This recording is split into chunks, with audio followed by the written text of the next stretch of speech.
ಕೆಪಿಎಸ್ಸಿಯಿಂದ ಕನ್ನಡ ಮಾಧ್ಯಮ ಅಭ್ಯರ್ಥಿಗಳಿಗೆ ಅನ್ಯಾಯವಾಗಿದೆ ಅಂತ ಕರವೇ ನಾರಾಯಣಗೌಡ ನೇತೃತ್ವದಲ್ಲಿ ಅಹೋರಾತ್ರಿ ಧರಣಿಯನ್ನ ನಡೆಸಲಾಗಿದೆ.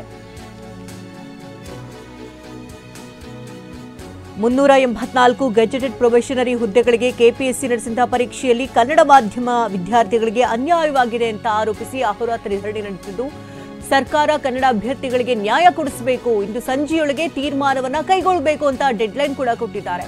ಇಲ್ಲವಾದರೆ ವಿಧಾನಸೌಧಕ್ಕೆ ಮುತ್ತಿಗೆ ಹಾಕುವ ನಿಟ್ಟಿನಲ್ಲಿ ಎಚ್ಚರಿಕೆ ಕೂಡ ಕೊಟ್ಟಿದ್ದಾರೆ. ಶಾಂತಿಯುತ ಪ್ರತಿಭಟನೆ ಕ್ರಾಂತಿಯ ರೂಪವನ್ನ ಪಡೆಯಲಿದೆ, ಮುಂದೆ ಆಗುವಂತಹ ಅನಾಹುತಕ್ಕೆ ಸರ್ಕಾರವೇ ನೇರ ಹೊಣೆಯಾಗಲಿದೆ ಅಂತ ಟಿವಿ9ಗೆ ಕರವೇ ಅಧ್ಯಕ್ಷ ನಾರಾಯಣಗೌಡ ಹೇಳಿಕೆಯನ್ನ ಕೊಟ್ಟಿದ್ದಾರೆ. ಈಗಾಗಲೇ 3 ಬಾರಿ ಸಿಎಂರನ್ನ ಕೂಡ ಭೇಟಿ ಮಾಡಿ ಮಾತುಕತೆಯನ್ನು ನಡೆಸಿದ್ದಾರೆ. ಆದರೆ ಇಲ್ಲಿವರೆಗೂ ಕೂಡ ಇದಕ್ಕೊಂದು ತಾರ್ಕಿಕ ಅಂತ್ಯವನ್ನ ಕಂಡಿಲ್ಲ. 2024 ಆಗಸ್ಟ್ 27ರಂದು ನಡೆದಂತಹ ಪರೀಕ್ಷೆಯಲ್ಲಿ ಕನ್ನಡ ಮಾಧ್ಯಮದ ಅಭ್ಯರ್ಥಿಗಳಿಗೆ ಅನ್ಯಾಯ ಆಗಿತ್ತು. ಡಿಸೆಂಬರ್ನಲ್ಲಿ 29ನೇ ತಾರೀಕಿನಂದು ಪರೀಕ್ಷೆನ ಮರುಪರೀಕ್ಷೆ ಬರೆಸ್ತಾರೆ. ಪುನರಾವರ್ತನೆ ಆಗಿರೋದು ಮಾತ್ರವಲ್ಲ, 80 ಪ್ರಶ್ನೆಗಳಿಗೆ ಅಲ್ಲಿ ಲೋಪ ಕೂಡ ಎಸಗಲಾಗಿರುತ್ತೆ.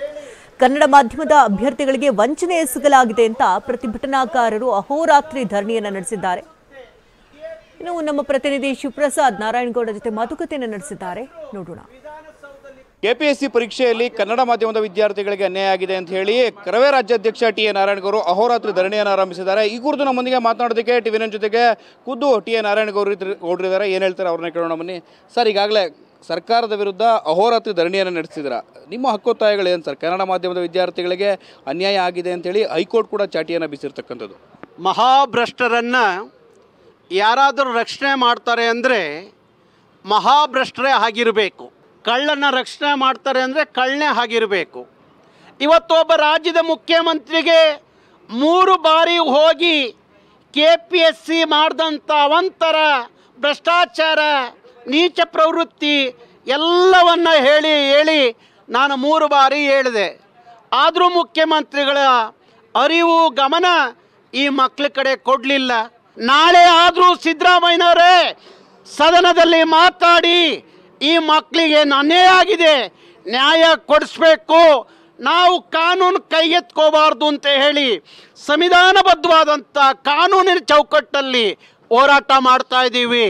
ನಮ್ಮ ಮಾತಿಗೆ ಬೆಲೆ ಸಿಗಲಿಲ್ಲ ಅಂದರೆ ಈ ಹೋರಾಟದ ಸ್ವರೂಪ ಬೇರೆ ಆಗುತ್ತೆ. ಆಗ ನಿಮ್ಮ ಪೊಲೀಸ್ ಲಾಠಿ, ನಿಮ್ಮ ಪೊಲೀಸ್ ಗನ್ನು, ಬಂದೂಕ ಗುಂಡು ನಮ್ಮ ಎದೆ ಹೊಕ್ಕಿರೂ ಚಿಂತೆ ಇಲ್ಲ, ವಿಧಾನಸೌಧ ನುಗ್ತೀವಿ. ಹಂಗೆ ಆಗೋದು ಬೇಡ ಅನ್ನೋದಾದರೆ ನಾಳೆ ಸದನದಲ್ಲಿ ಆ ಮಕ್ಕಳ ಭವಿಷ್ಯದ ಬಗ್ಗೆ ಮಾತಾಡಬೇಕು ಅಂತ ಹೇಳಿ ನಾನು ಒತ್ತಾಯವನ್ನು ಮಾಡ್ತೀನಿ. ಇದಿಷ್ಟು ಕೂಡ ಕರವೇ ರಾಜ್ಯಾಧ್ಯಕ್ಷ ಟಿ ಎ ನಾರಾಯಣಗೌಡರ ಮತ್ತು ಕ್ಯಾಮರಾಮನ್ ಉಲ್ಲಾಸ್ ಜೊತೆ ಶಿವಪ್ರಸಾದ್, ಟಿವಿ9 ಬೆಂಗಳೂರು.